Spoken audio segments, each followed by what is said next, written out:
because I know you work with a lot of top achievers, high achievers, and you help them really lead their businesses, right? And grow their businesses. So I do want to kind of like flip the script on that a little bit and say, okay, a lot of my listeners, a lot of people who will be on today are going to be purpose-driven business owners, entrepreneurs, solopreneurs that are really working for themselves. And a lot of them are health coaches. And what's happening right now with this particular group is that they're doing a lot of work for free or for a very low cost because they almost feel like it's their duty or it's their, they want to help people and people will come to them and say like, oh, well, I can't afford that. So then they'll discount it or then they'll do it for free.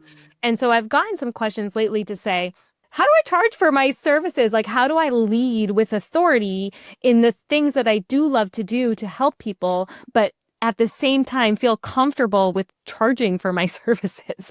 Can you speak to that a little bit? Yeah, absolutely. This is something that even I, as a person who are very, very giving, it's just only, I would say in the past, maybe couple years where working in corporate and as a vice president and really understanding the first thing is very simple.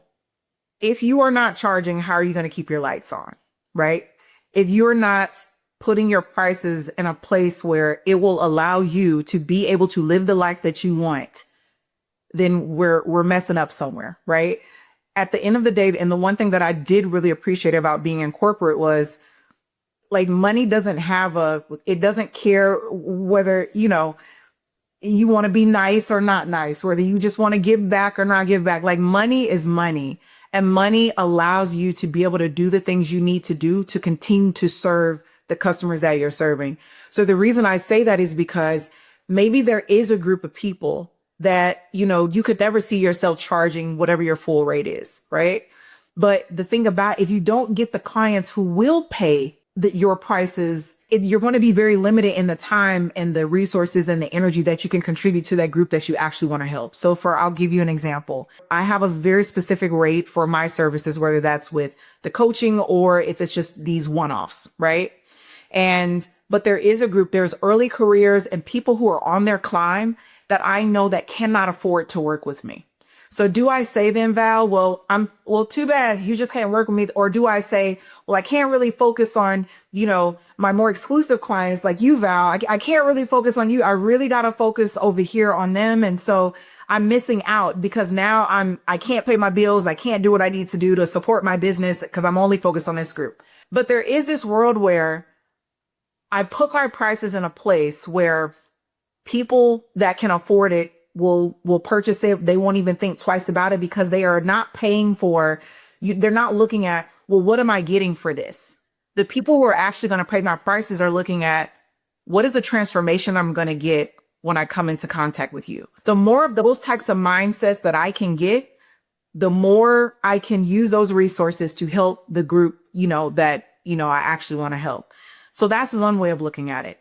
The other thing that I will say is there may be something that you're thinking or believing about yourself that's not congruent with the skill set and capabilities that you have. And that's where we get imposter syndrome. I will forever and always say and die on the hill that I personally don't ascribe to imposter syndrome. I think I don't know who made up the word. I don't really like it. But if we just strip it back, it truly is my confidence has not caught up with my skill set. So I've been doing this for 5, 10, 15 years, but I'm still unwilling. The prices that I was charging 5, 10, 15 years ago, I'm still charging those prices now, or I'm still doing these steep discounts because I just want to help them out, Val. But what it is, I'm doing them a disservice because they're not really respecting the work that I'm giving. They're not really valuing what it is that I'm passing over to them. And who I want to work with is those that are going to take what I'm saying as a coach and actually go and get a transformation. Those are going to be my biggest testimonials. If you come into contact with me, you can't get a transformation. Either I'm not doing my job or you're not willing to do the work. And what I have found is, regardless of what people may think, what I have found is those who don't want to make the investment into what I know the transformation that I can get them oftentimes are not going to be your biggest and best testimonials because it's just it's just kind of like something that maybe they can do. I mean, she gave me like 50% discount, so who cares? This is very passive way of looking at your services, but you want them to respect what it is that you give as a coach. If you want them to value the transformation that they are going to absolutely get with you, you have to price yourself accordingly. And again, the more you do that, the more you can actually help those people who might come along where you say, I really want to help this person. But if you keep doing that, you might water down the value that you're actually bringing. 100%. And you read my mind on the imposter syndrome, because that's kind of where I was thinking too about wanting to ask you, because I had an email from someone who was saying to me that, she's dealing with her own health struggles. And so she feels a little bit of this imposter syndrome of helping people with their health struggles in that same arena. And, what I told her was, you don't have to be this perfect model of health to help somebody else with their health. You need to know 10% more than them. You need to be on the journey. You can't be neglecting yourself, but you need to be on the journey, on the path. But you don't need to be this picture perfect thing just to get somebody else a transformation. And so I think that too can get in the way in business too. I mean, I will openly admit that there are seasons where I'm like, oh my God, I don't know what I'm doing, right? When we start a new initiative and I'm like, I've never done this before. And so for a podcast, for example, we started this podcast recently and I'm figuring it out as we go along. And so I think that, like you said, people get so stuck in their head that they've never done it before, that they're not the best at it. Maybe they can't help other people through it. But a lot of times when you are in those more beginning stages, I don't want to say a total beginner, but when you're not too far off from where your customer is, you have a very good memory, a lot of empathy, a lot of understanding of where that person is in their life. And sometimes you can actually be a better coach than somebody who's 10, 20 steps ahead and has kind of forgotten what that feels like. Would you agree with that? Oh, 100. What you are hitting on, which is what makes me passionate about coaching. I think the industry of coaching is anybody can be a coach now. I want to tell you exactly. So for your audience who's listening, the coaches that win, the coaches that are successful are those who lean into their conviction. And what I mean by that is they are taking their lived experience. They have gone through something. And to your point, Val, they are able to talk about it in a way that somebody who's just being a motivational speaker and decided to become a life coach does. Okay. When you speak from conviction, when you decide that these stories that I have lived in my life, which goes back to what we were talking about earlier, when you know who you are, meaning I'm not ashamed of the life that I've lived, right? If we could go back and talk to our 15-year-old self, we would run circles around that girl. I would run circles around my 15-year-old self and I would make her sit down and you're going to listen because I've lived this life, right? That's how we would talk. When we are across from a client who's coming to us because they are looking for a transformation, how they're going to get that transformation is by sitting across from somebody who is living out of and who is living in their conviction. They're not speaking from theory. They're not speaking from motivation. They're not speaking to just make you feel good. But this doesn't mean, let me caveat it by saying it does not mean, Val, I'm going to sit across from you and tell you all of my trauma. I'm going to dump on you, right? Like that's not what I mean, because at the end of the day, I'm in a position of authority. I'm in a position of leadership in this coaching engagement. And my job is to sit and to listen and to help you get this transformation.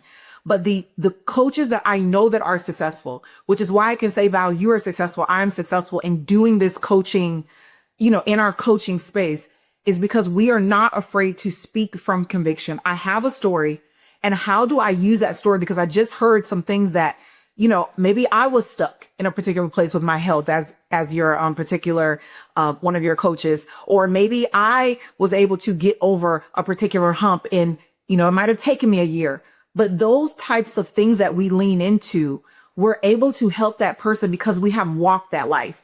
It is very hard if you have not walked the life. If you do not have a place of understanding, it is very hard to sit and try to help somebody through those things. Because so many people are turning to coaching, we're not coming from a place of scarcity anymore.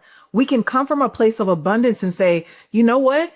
I have not walked through that in particular. And I'm hearing some needs that you have. I can probably get you, to this, but I really think you need to go talk to Val, who is more of an expert in this space based on what it is that you're sharing with me. We have to be willing to understand who we are, to walk out who we are confidently, and be able to really shed ourselves of imposter syndrome, shed ourselves of all the doubts that we have, because our clients are going to sniff that out, and that's going to make them kind of shrink back and maybe not bring their full selves to that coaching engagement, the thing that we need them to do in order to get them to that transformation. So I think you are spot on with that piece. Yeah. And I think a good point too, and this to kind of shift this conversation too, about kind of collaborations. You talked about, maybe I'm going to refer them to this person because I can only take them this far. They're not dealing with exactly what they thought they were coming to me with. It's really something different. I might need to refer them out. And like you said, this place of abundance, I think a lot of coaches who are just getting started feel that they are like competing with other coaches. I get this all the time. There's so much saturation and everybody else is doing that. And that's just a mindset. It's truly just a mindset. If you come from that place of abundance where there are enough customers for all of us, and you start to build relationships in your arena, you're not necessarily bouncing referrals off to someone that does exactly what you do, but you might be bouncing referrals off to somebody who does something very similar to what you do. But that will come back to you when we have this mindset that there's plenty for all of us. I think that really, really shifts the way that you lead and the way that you coach. Thank you for watching this short clip. To watch or listen to this episode in its entirety, view the description below. See you next time.